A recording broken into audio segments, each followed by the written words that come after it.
사랑하는 생명사랑 교우 여러분, 전국에서 함께 예배하시는 성도 여러분, 일주일 동안 평안하셨습니까?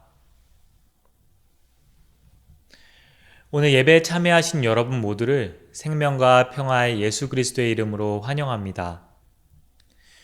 오늘은 창조절 9째 주일이자 종교개혁 주일입니다. 개혁된 교회는 항상 개혁되어야 한다는 말처럼 오늘날 우리 한국교회가 또 우리 생명사랑교회가 새롭게 되어야 할 부분은 무엇인지 고민하는 주일 되시길 바랍니다. 교역자들은 휴가를 보내고 있습니다. 그래서 오늘 현장 예배는 따로 없고 온라인으로만 예배를 드립니다. 오늘은 특별히 평신도 강당 교류로 김영균 교우께서 강남 향림교회에서 설교를 하십니다. 오늘 예배 영상을 일찍 또 보시고 또 시간이 되어서 가능하신 교우분들은 함께 강남 향림교회 예배에 참여해 주시면 좋겠습니다. 10시 40분에 강남 향림교회에서 모입니다. 11월부터 한문덕 목사님이 안식년에서 복귀하십니다.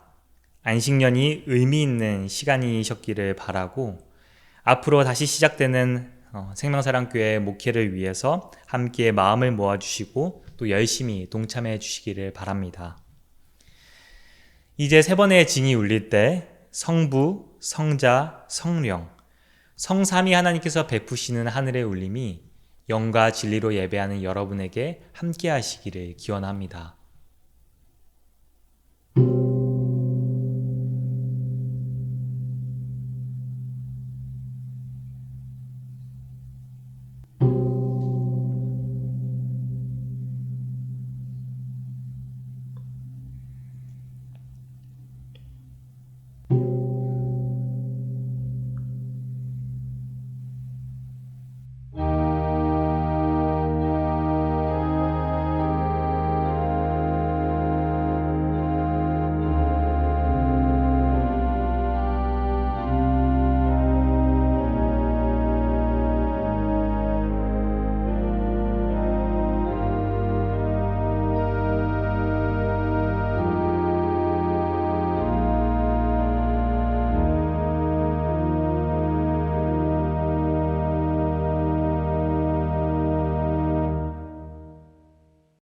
주님을 찾는 모든 사람은 주님 때문에 기뻐하고 즐거워할 것입니다.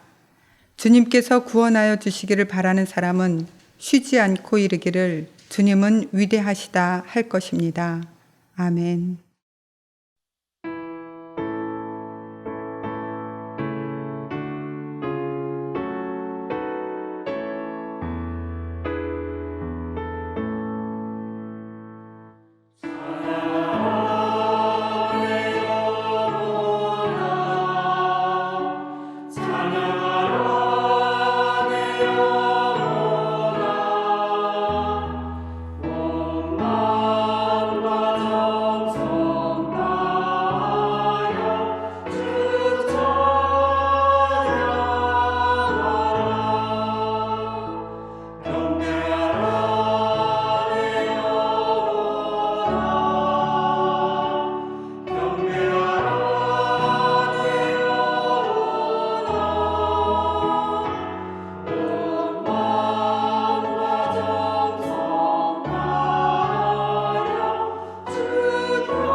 나의 힘이신 여호와여, 내가 주를 사랑하나이다. 여호와는 나의 반석이시요 나의 요새이시요 나를 건지시는 이시요 나의 하나님이시요, 내가 그 안에 피할 나의 바위시요 나의 방패시요 나의 구원의 뿌리시요 나의 산성이시로다. 예수께서 이르시되 오히려 하나님의 말씀을 듣고 지키는 자가 복이 있느니라 하시니라. 내가 복음을 부끄러워하지 아니하노니 이 복음은 모든 믿는 자에게 구원을 주시는 하나님의 능력이 됨이라. 먼저는 유대인에게요 그리고 헬라인에게로다. 복음에는 하나님의 의가 나타나서 믿음으로 믿음에 이르게 하나니 기록된 바 오직 의인은 믿음으로 말미암아 살리라 함과 같으니라. 너희가 내 말에 거하면 참으로 내 제자가 되고 진리를 알지니 진리가 너희를 자유롭게 하리라. 우리 주 예수 그리스도로 말미암아 우리에게 승리를 주시는 하나님께 감사하노니 그러므로 내 사랑하는 형제들아 변심하며 흔들리지 말고 항상 주의 일에 더욱 힘쓰는 자들이 되라. 아멘.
이 예배를 위해서 강미희 준목님께서 목회 기도해 주시겠습니다.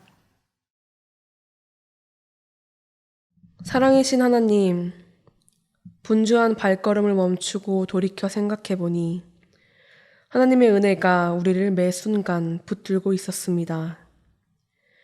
우리의 모든 삶이 하나님의 은총이며 신비입니다. 한없는 사랑을 베푸시는 주님께 찬양과 감사를 드립니다. 하나님, 저희는 사람의 어리석은 판단과 교만, 죄악으로 물든 세상을 살아갑니다. 언제 멸망해도 이상하지 않을 세상이지만 자비하신 주님께서는 멸망이 아니라 생명의 길로 이끌어 주십니다. 지금 이 순간에도 저희에게 말씀하시며 구원의 삶을 초대하십니다. 주님, 저희가 당신의 말씀과 초대에 응답하며 늘 겸손하게 당신을 섬기며 살게 하옵소서. 우리 한 사람 한 사람을 하나님의 자녀로 불러주시고 생명사랑 공동체 안에서 주님의 일을 감당하게 하심을 감사합니다. 우리가 주님의 일을 하는 모든 것에 있어 유능하고 민첩하고 능숙하게 해낼 수 있게 도와주옵소서. 우리에게 하늘의 지혜를 주셔서 주님께서 주신 사명을 온전히 감당할 수 있도록 도와주옵소서. 평범한 저희가 거룩한 주님의 일을 하는데 부족함이 없도록 채워주옵소서. 주님, 지금 이 순간에도 세상에는 가난한 자들이 존재하고 약한 이들이 고통당하고 목숨을 잃고 있습니다. 노동의 현장에서 가련한 이들이 목숨을 잃어도 힘 있는 이들은 오로지 이익만 생각하며 죽음의 흔적을 지우기 바쁩니다. 가난한 이들의 고통을 외면하지 않으시는 주님, 저희가 주님과 같은 마음을 품게 하옵소서. 생명을 살리기 위한 주님의 뜻을 늘 기억하며 주님의 세상과 그 힘에 저항하게 하옵소서. 주님, 오늘은 종교개혁주일입니다. 인간의 탐욕이 하나님의 이름을 오염시켰던 역사를 기억합니다. 그리고 주님을 올바로 믿고 따르며 교회의 회복을 위해 헌신한 개혁자들을 기억합니다. 오늘의 교회도 개혁이 필요합니다. 참된 믿음이 필요한 오늘입니다. 주님, 생명사랑교회가 참된 교회가 되고 우리 교우들이 참된 신앙인이 될 수 있도록 도와주옵소서. 우리가 오늘날 필요한 개혁의 마중물이 되게 하옵소서. 오늘 이 시간 주님의 말씀을 전하는 육성한 목사에게 성령의 능력과 지혜를 주셔서 말씀을 전하는 이, 듣는 이 모두가 깨달음과 은혜를 얻는 귀한 시간이 되게 하옵소서. 오늘 예배와 말씀으로 받은 은혜를 우리의 일상에서 보존하고 꽃을 피우게 하옵소서. 우리 주님 예수 그리스도의 이름으로 기도합니다. 아멘.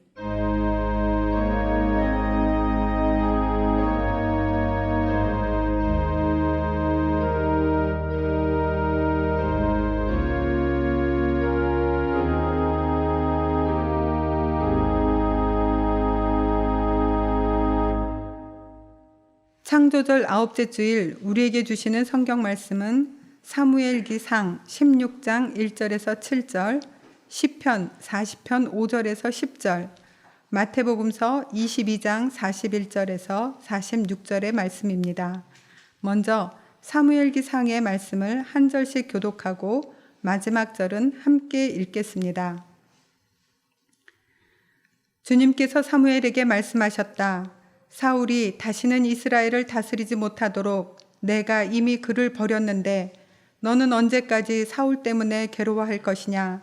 너는 어서 뿔병에 기름을 채워가지고 길을 떠나 베들레헴 사람 이새에게로 가거라. 내가 이미 그의 아들 가운데서 왕이 될 사람을 한 명 골라놓았다. 사무엘이 여쭈었다. 내가 어떻게 길을 떠날 수 있겠습니까? 사울이 이 소식을 들으면 나를 죽일 것입니다. 주님께서 대답하셨다. 너는 암송아지를 한 마리 끌고 가서 주님께 희생제물을 바치러 왔다고 말하여라. 그리고 이새를 제사에 초청하여라. 그 다음에 해야 할 일은 내가 거기에서 너에게 일러주겠다. 너는 내가 거기에서 일러주는 사람에게 기름을 부어라.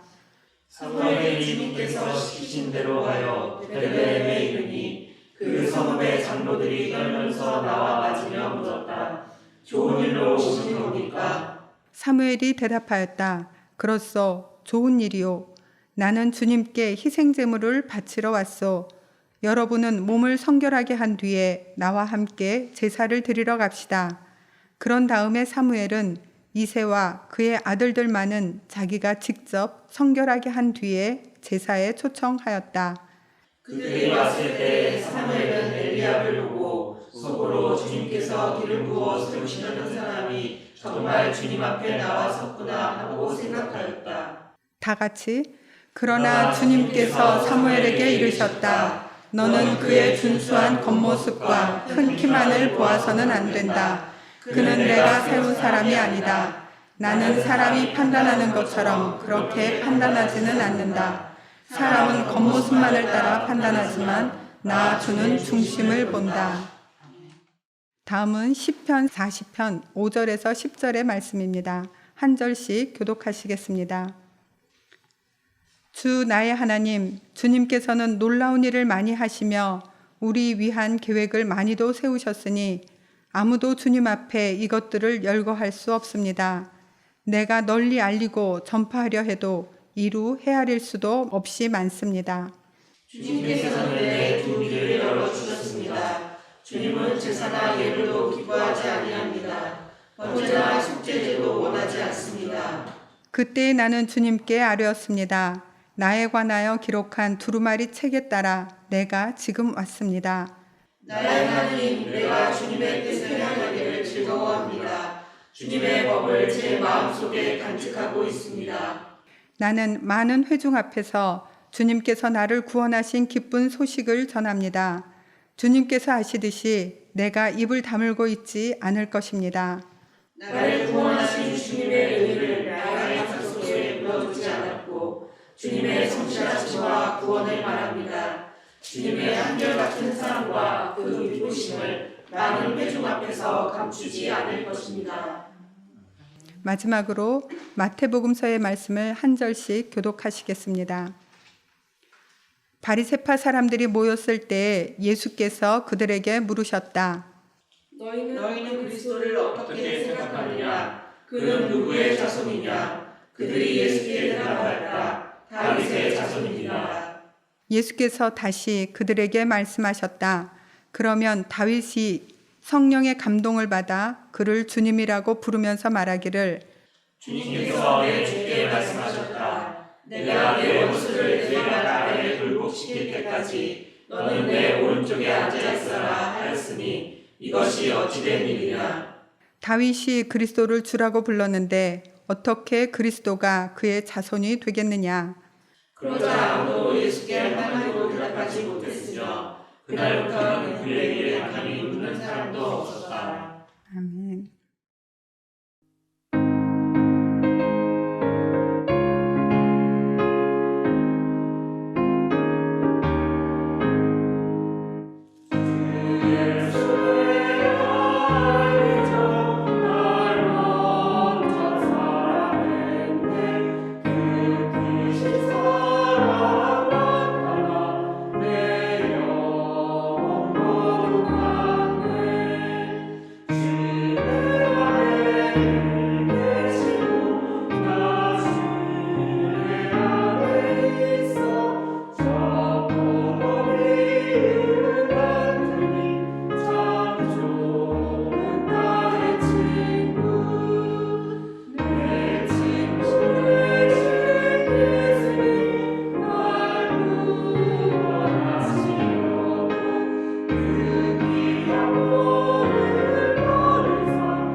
육성한 목사님의 말씀이 있겠습니다. 시간이 참 빨리 지나갑니다.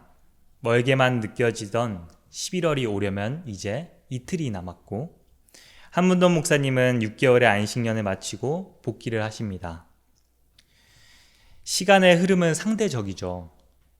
삶의 어떠한 순간이 즐겁고 의미가 있을 때 우리는 시간이 빨리 흘러가는 것처럼 느낍니다. 반대로 의미가 없고 괴로운 순간이라면 시간이 참 더디게 가죠. 지난 주일 교우들이 6개월이 금방 지나갔다고 이야기를 해주시는 것을 보니 그런 의미에서 한문동 목사님의 안식년은 생명사랑교회에 참 의미가 있는 시간이었던 것 같습니다. 놀랍게도 저희 부교역자들의 6개월도 금방 지나갔습니다. 내적으로, 외적으로 작은 성장을 이루면서 뜻있는 시간을 보낸 것 같습니다. 그렇다고 절대 조금 더 있다가 오셔도 된다는 말은 아니니 오해는 하지 않으셨으면 좋겠습니다. 안식년을 보내면서 몇 가지 깨달은 경험에 대해서 나누고자 합니다. 먼저는 안식년이 교역자에게 꼭 필요하다는 생각이 들었습니다. 예배와 설교, 행정, 교육, 목회적 돌봄, 대외 활동 등의 많은 역할을 감당해야 하는 담임 목회자는 정말로 바쁜 하루하루를 보냅니다. 저도 아주 살짝 맛보았습니다. 모두가 바쁘게 지내고 있는데 목회자라고 예외가 될 수는 없을 것입니다.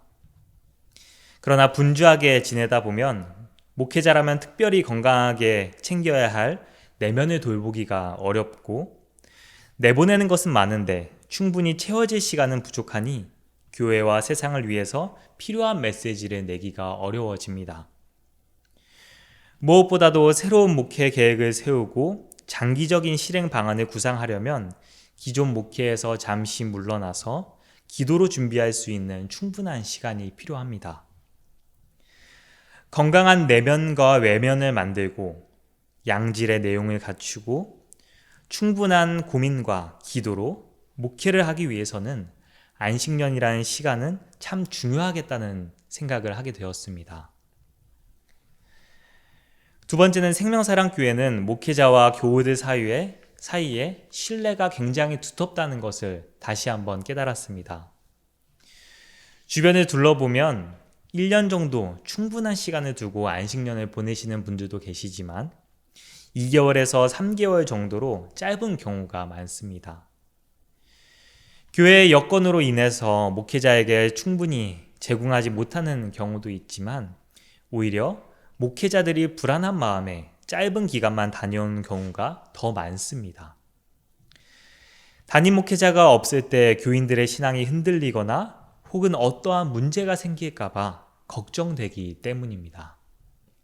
그렇게 안식년을 잘 보내기 위해서는 목회자와 교인들이 서로 믿고 또 교인들끼리 서로 신뢰해야 합니다. 한문덕 목사님도 우리 교우들이 충분히 감당할 수 있을 것이라고 믿고 계셨고 교우분들도 서로를 믿으면서 충분히 해낼 수 있다는 확신이 있으니 안식년이 가능했고 또 잘 보낼 수 있었던 것 같습니다. 마지막으로 우리 교회가 이제 꽤 안정적인 교회가 되었다는 생각이 들었습니다. 담임 목회자가 없는 상황에서도 동요하지 않고 신앙을 잘 유지하시고 각자의 역할을 묵묵히 잘 해내시고 부교역자의 부족한 모습도 너그럽게 감싸주시면서 이 기간을 정말로 잘 보냈습니다.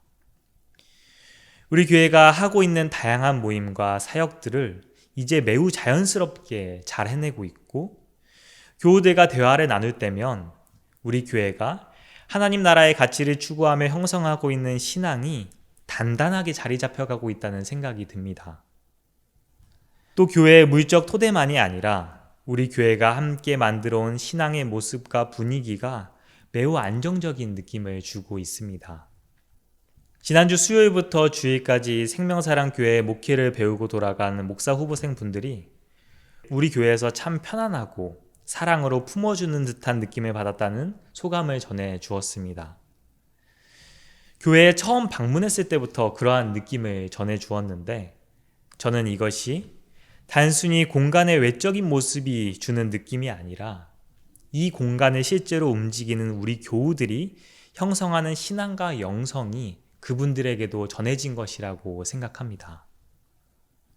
여러 면에서 우리 생명사랑교회는 안정적이고 또 행복하게 목회와 신앙생활을 하고 있는 것 같습니다. 그렇다면 여러분의 삶은 어떠하신가요? 안정적이고 행복함을 느끼며 지내고 계신가요? 우리는 모두 풍요롭고 안정적인 삶을 원합니다. 불안하고 힘든 상황을 좋아하는 사람은 없을 것입니다. 교회 안에서 신앙생활을 하며 삶의 질이 더 좋아지고 있다면 더할 나위 없이 좋겠죠. 그러나 삶이 안정적이고 편할 때 우리에게 한 가지 고민이 듭니다. 내 삶을 지탱하고 구성하는 주변 환경이 좋아지면 좋아질수록 왠지 모르게 신앙이 떨어지는 듯한 느낌을 받기 때문입니다. 몇 년 전 다른 교회 장로님과 식사를 한 적이 있습니다. 이런저런 이야기를 나누다가 대화 주제가 교역자들의 생활 문제로 자연스럽게 이어졌습니다. 저는 그때도 생명사랑교회에서 사역을 하고 있었기 때문에 교회에서 보장해주고 있는 좋은 사역 환경에 대해서 살짝 자랑을 했습니다. 주 5일제라던가 4대 보험 가입, 육아휴직 등의 아주 기본적인 내용이었습니다. 아주 기본적인 내용이지만 다른 교회에선 지켜지고 있지 않았기 때문에 이것은 자랑거리가 되었습니다. 이야기를 듣던 장로님은 저의 이야기가 무언가 불편했는지 한마디 말씀을 하셨습니다. 교역자의 삶이 너무 편안하면 영빨이 떨어져. 간절함이 있어야지. 그때 당시에는 사실 욱하기도 했었지만 한 걸음 물러나 생각해 보니 어려움 가운데서 우리 안에 일어나는 간절함이 하나님을 전적으로 의지하는데 긍정적인 영향을 줄 때도 있으니까 이해하고 넘어가기로 마음을 먹었습니다. 삶이 어려워야 신앙이 좋아진다는 생각은 오랜 기간 신앙생활을 한 분들이라면 한 번쯤은 해보셨을 것입니다. 지금도 그러한 생각에 동의하시는 분이 많이 있을 것이라 생각합니다. 기독교가 지금까지 열심히 선포해온 메시지가 그러했기 때문입니다. 그리스도교는 언제나 복음과 구원을 말해왔습니다. 예수 그리스도를 믿음으로 우리가 죄를 용서받고 구원을 받게 된다는 복음은 사실 예수님을 믿으면 우리의 삶의 어려움을 극복할 수 있게 된다는 의미로 축소되어서 이해되어 왔습니다.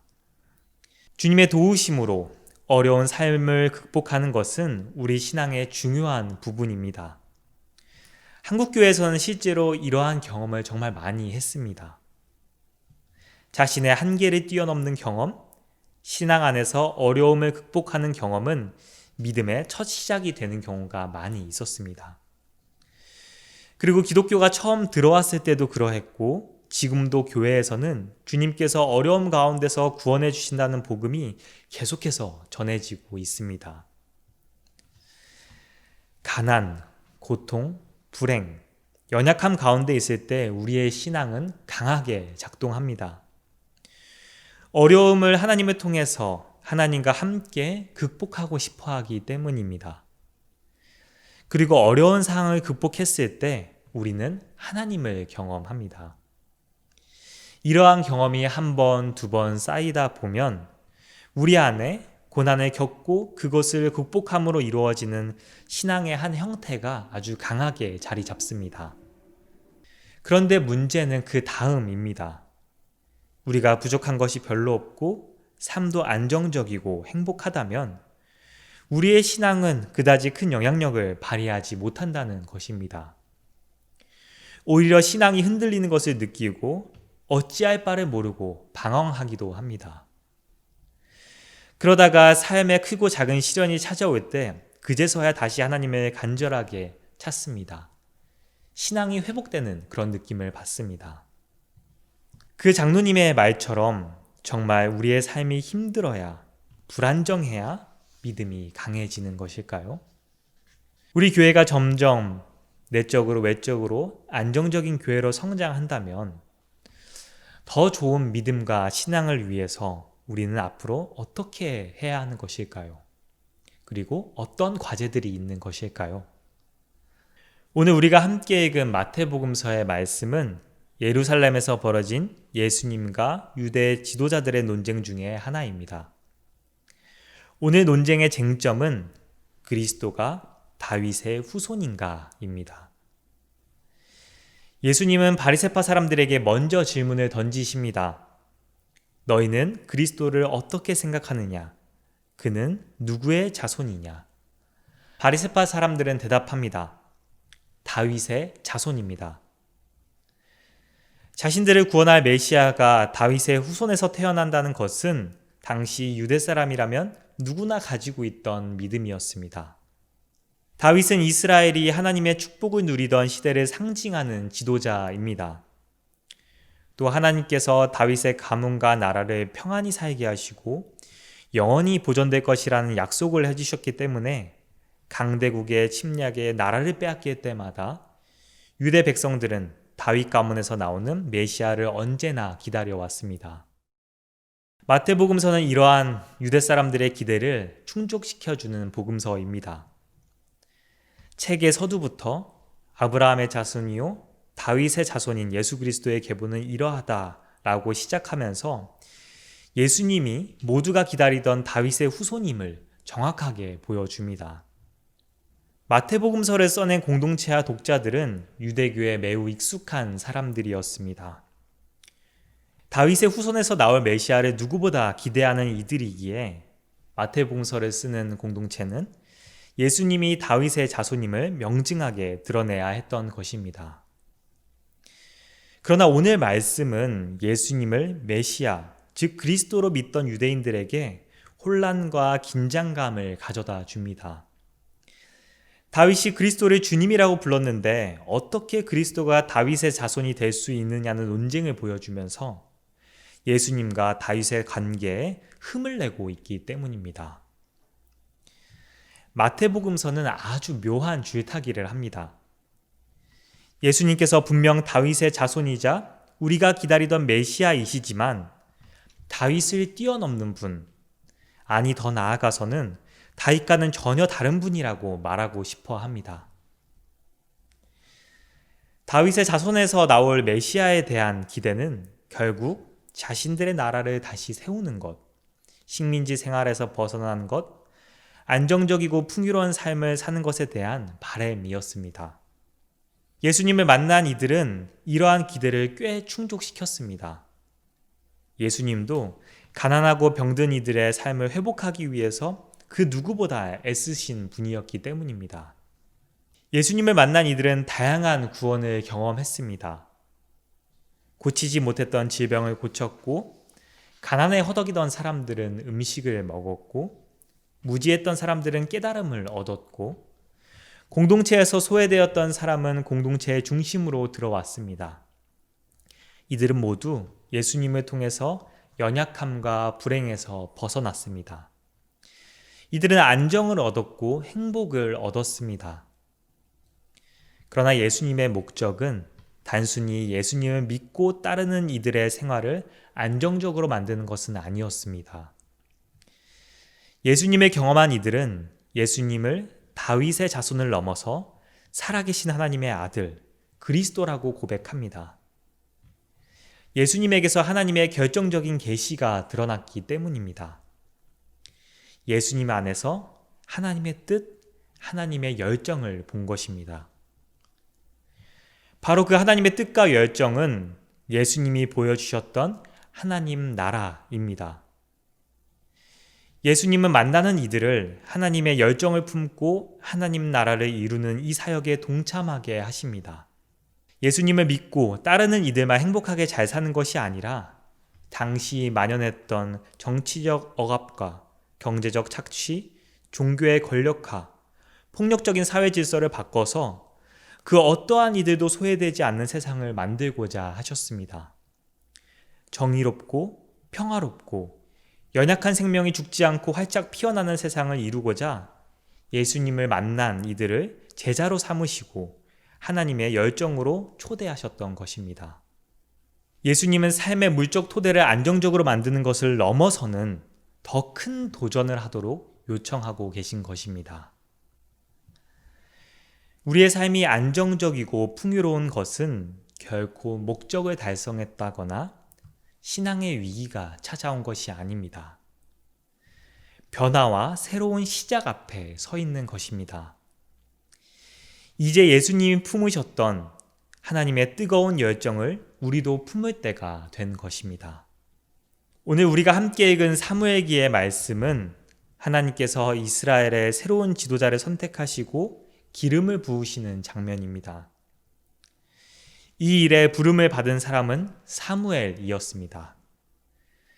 그는 이스라엘의 왕이 세워지기 전 지도자의 역할을 맡았던 마지막 사사였으며 하나님의 말씀을 전하는 예언자이기도 했습니다. 하나님께서는 이러한 사무엘을 부르셔서 이스라엘의 새로운 역사를 준비하십니다. 하나님께서 이스라엘 백성의 요청으로 허락하셨던 첫 왕 사울은 왕권이 점점 강력해지자 하나님의 말씀에 순종하지 않습니다. 하나님께서는 예언자 사무엘을 시켜서 아멜렉을 치고 동물들까지 진멸해서 그 어떤 것도 남기지 말라고 하셨지만 사울은 값진 것은 챙기고 값 없는 것만 처리하는 등의 불순종을 보입니다. 하나님께 순종하지 않고 약탈만을 일삼습니다. 결국 하나님의 영이 사울을 떠나갑니다. 사울의 왕권이 실패로 돌아가게 된 것입니다. 왕권의 실패는 결국 왕의 통치를 받는 이스라엘 백성과 사회의 위험을 뜻했습니다. 사무엘은 이스라엘의 미래를 두고 근심과 걱정으로 괴로워합니다. 하나님께서는 그런 사무엘을 부르십니다. 그리고 더 이상 슬퍼하지 말고 하나님께서 이미 정해놓으신 새로운 왕에게 기름을 부으러 떠나라고 하십니다. 그런데 이것은 엄청난 정치적 혁명을 의미했습니다. 현재 왕이 있는 상태에서 새로운 사람에게 기름을 부어 왕으로 선택한다는 것은 가장 강력한 권력을 가지고 있는 사울을 배신하는 행위였으며 목숨을 걸어야 하는 일이었습니다. 사무엘도 오늘 말씀에서 두려움을 느꼈고 사무엘이 베들레헴에 도착하자 그 성읍의 장로들도 좋은 일로 오시는 겁니까? 라고 물으면서 불안과 우려를 나타냅니다. 그러나 모든 두려움과 불안을 안고 새 역사를 위해 하나님의 뜻을 위해 사무엘은 용기를 냅니다. 자신의 모든 안정적인 삶, 지위, 심지어 목숨까지도 하나님의 일을 위해서 내어놓습니다. 오늘은 종교개혁 주일입니다. 교회의 권위가 하나님보다 위에 있고 하나님의 심판을 이용해서 가난한 이들을 불안에 떨게 하고 또 이를 이용해서 부를 축적하고 사제들의 성적 타락이 만연했던 부패한 중세교회를 향해 종교개혁자들은 저항의 깃발을 들었습니다. 오직 성경, 오직 은혜, 오직 믿음, 그리고 오직 그리스도, 오직 하나님께 영광이라는 정신으로 교회의 개혁의 바람, 새로운 역사를 일으켰습니다. 이들은 하나님의 뜻을 철저하게 물었고 그것을 위해서 모든 것을 걸었습니다. 이들은 안정을 버리고 오히려 불안 속으로 뛰어들었습니다. 오늘날 한국 그리스도인들에게 우리에게 요청되는 신앙은 바로 이것입니다. 우리의 신앙은 불안 속으로 뛰어들 수 있을 때 진짜 시작인 것입니다. 오늘 시편의 시인은 이렇게 노래합니다. 주님께서는 놀라운 일을 많이 하시며 우리 위한 계획을 많이도 세우셨으니 아무도 주님 앞에 이것들을 열거할 수 없습니다. 그렇습니다. 하나님께서 우리에게 하신 놀라운 일들을 이루 말할 수가 없습니다. 10월 한 달 동안 하나님께서 주신 열매들을 기억하며 감사하는 시간을 가졌는데 정말 주님께서 지금 우리 삶에 주신 선물은 헤아릴 수가 없습니다. 그리고 하나님께서는 지금도 우리 한 사람 한 사람 그리고 생명사랑교회를 향한 수많은 계획을 세우고 계십니다. 하나님의 열정, 세상을 향한 뜨거운 사랑을 우리를 통해 실현하고자 준비하고 계십니다. 오늘 시인은 또 노래합니다. 내가 주님의 뜻 행하기를 즐거워합니다. 주님의 법을 제 마음속에 간직하고 있습니다. 저는 우리 교우들의 삶과 신앙이 우리 생명사랑교회가 더 안정적이고 풍요로워지기를 기대하고 원합니다. 언제나 하나님의 선물이 우리에게 넘쳐나기를 바랍니다. 그러나 이것들이 우리의 신앙과 믿음의 최종 목적이 되어서는 안 됩니다. 오히려 우리의 삶이 더 넉넉하고 튼튼해질수록 하나님의 뜻을 행하기 위해 불안 속으로 몸을 내던지는 도전도 할 수 있어야 합니다. 안정적인 삶을 살기 위한 간절함이 아니라 예수님의 삶, 하나님의 뜻을 위한 간절함이 있어야 합니다. 오늘 시인이 주님의 뜻을 행하기 즐거워하는 이유는 거기에 세상의 안정과 풍요가 있기 때문이 아니었습니다. 불안 속에서 하나님과 일치하는 경험을 하고 세상이 줄 수 없는 다른 차원의 채워짐과 기쁨을 느꼈던 것입니다. 사랑하는 생명사랑 교우 여러분, 지금 우리가 누리는 안정과 풍요는 하나님의 선물입니다. 우리는 언제나 이것이 하나님의 선물임을 기억해야 합니다. 즉, 하나님께서 주신 것이니 언제나 하나님을 위해서 사용할 수 있어야 합니다. 우리가 지닌 힘은 하나님을 위해 사용할 때 오히려 하나님을 위해서 우리의 힘을 내려놓을 때 진정한 힘이 됩니다. 우리의 깊은 갈망은 물건을 사며 소비할 때가 아니라 우리의 물질을 하나님의 뜻을 위해서 사용할 때 채워질 수 있습니다. 우리의 생명은 다른 이들을 위해서 내어줄 때 진정한 생명이 됩니다. 우리는 그렇게 비천할 줄도 풍족할 줄도 알아야 합니다. 안정과 불안, 그 어느 곳에 있든지 주님의 법을 가슴에 품고 주님의 뜻을 기쁨으로 행할 수 있어야 합니다. 그것이 우리가 갖추어야 할 진정한 자유인 성숙한 신앙인의 모습일 것입니다. 함께 기도하겠습니다. 우리를 지으시고 언제나 사랑의 손길로 돌보시니 참으로 감사드립니다. 주님께서 우리에게 주신 수많은 은총을 생각할 때 우리의 불안과 두려움, 욕심, 이기심이 얼마나 부질없는 것이었는지를 깨닫습니다. 주님, 저희가 주님께로 시선과 마음을 돌리고 우리 중심에 주님을 향한 갈망을 두어서 주님의 뜻을 향해 더 나아가게 하옵소서. 용기를 내게 하옵소서. 우리에게 주신 수많은 선물을, 우리의 삶을 하나님 나라를 위해 사용하게 하옵소서. 안정과 풍요를 넘어 불안 속에서도 주님과 동행하며 참된 행복과 기쁨을 누리게 하옵소서. 우리 주님 예수 그리스도의 이름으로 기도드립니다. 아멘.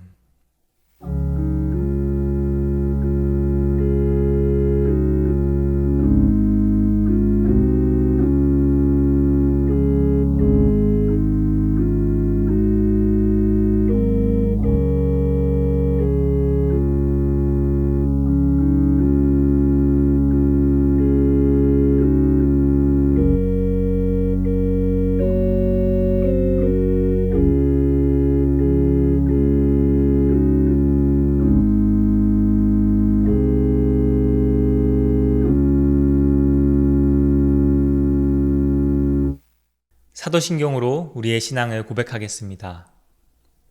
나는 전능하신 아버지 하나님 천지의 창조주를 믿습니다. 나는 그의 유일하신 아들 우리 주 예수 그리스도를 믿습니다. 그는 성령으로 잉태되어 동정녀 마리아에게서 나시고 본디오 빌라도에게 고난을 받아 십자가에 못 박혀 죽으시고 장사된 지 사흘 만에 죽은 자 가운데서 다시 살아나셨으며 하늘에 오르시어 전능하신 아버지 하나님 우편에 앉아 계시다가 거기로부터 살아있는 자와 죽은 자를 심판하러 오십니다. 나는 성령을 믿으며 거룩한 공교회와 성도의 교제와 죄를 용서받는 것과 몸의 부활과 영생을 믿습니다. 아멘. 매월 마지막 주일은 주님께서 주신 그 모든 것들을 생각하고 또 그것에 감사하며 주님께 감사 기도를 함께 드립니다. 이 시간 함께 감사 기도 드리겠습니다. 주님께서는 늘 깨어있는 눈동자로 저희 삶을 지키셨으며 목자가 양을 돌보듯 저희를 돌보아 주셨습니다. 때로는 독수리가 새끼를 훈련하듯 역경과 환난의 자리로 이끄시어 우리를 단련하셨습니다. 시험이 찾아왔을 때는 늘 피할 길을 열어주셨습니다. 그 모든 은혜에 감사드립니다. 우리의 삶의 모든 순간마다 주님께서 함께 하시니 우리에게 감사와 기쁨이 넘칩니다. 이 시간 주님께 감사하며 저희를 드립니다. 주님 받아 주옵소서. 저희가 주님만을 항상 경외하며 주님의 인도를 받게 하옵소서. 주님만이 우리의 복의 근원이시니 이것을 기억하고 늘 주님의 날개 밑에 살게 하옵소서. 우리 주님 예수 그리스도의 이름으로 기도드립니다. 아멘. 보냄 찬송 464장 믿음의 새빛을 함께 찬양하겠습니다.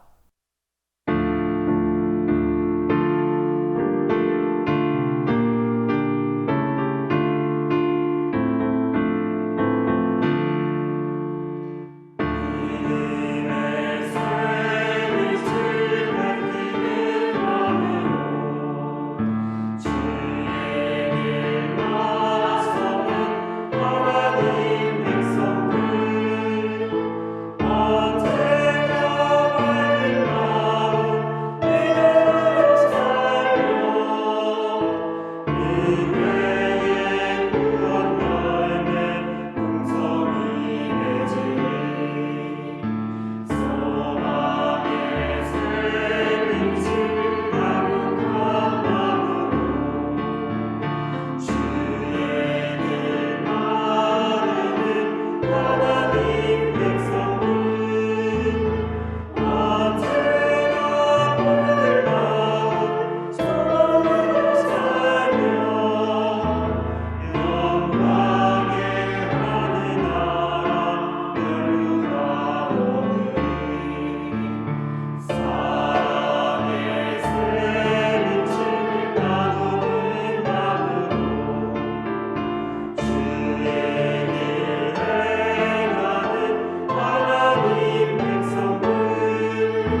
사랑하는 생명사랑 교우 여러분, 전국의 성도 여러분, 어깨를 쭉 펴고 똑바로 서십시오.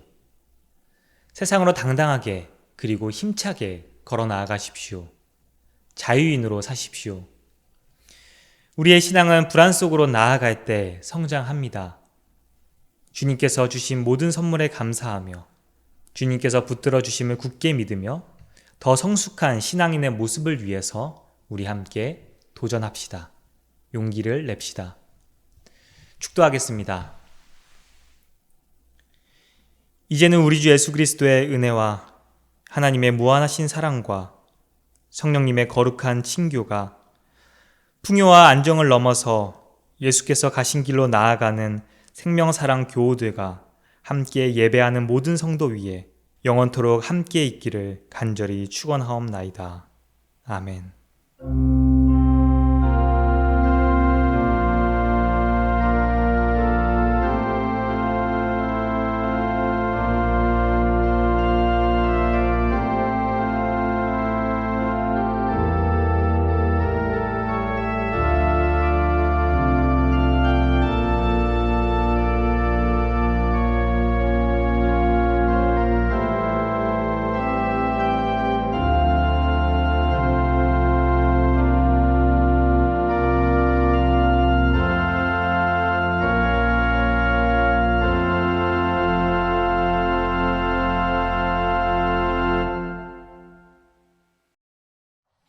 알림과 사귐 시간입니다. 오늘은 창조절 9째 주일이자 종교개혁 주일입니다. 육성한 목사님께서 설교해 주셨습니다. 10월 24일부터 오늘까지 교육자 휴가 기간입니다. 오늘 주일 예배는 온라인으로만 드립니다. 또 오후 1시 30분부터 텃밭 소모임이 있습니다. 수학에 참여하실 분들은 함께 해주시기 바랍니다. 오늘 오전 11시 평신도 강단 교류로 김영균 교우께서 강남 향림교회에서 설교하십니다. 또 11월 13일 주일에는 강남 향림교회 이관희 집사님께서 생명사랑교회에서 설교를 해주시겠습니다.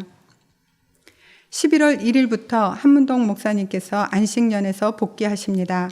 복귀 후 첫 주인 11월 6일은 공동 식사 후에 1시 30분부터 2023년 목회 계획을 위한 공청회가 있습니다. 모든 교우들 함께 동참해 주시기 바랍니다. 2022년 2학기 장학금 신청을 마감합니다. 이번 학기에는 근로장학금 2명이 신청했습니다. 자기 진로를 찾기 위해 노력하는 수험생을 위해 함께 마음을 모아주시기 바랍니다. 수시는 9월 13일부터 시작했고 수능일은 11월 17일입니다. 오지윤, 황주람, 오승혁입니다. 이번 주 생일자는 강의분 집사님 4일입니다. 많이 축하해 주시기 바랍니다. 나머지 광고는 주보를 참조해 주시기 바랍니다. 오늘 함께 예배 드릴 수 있어서 감사합니다. 한 주간 승리하시고 다음 주에 다시 뵙겠습니다.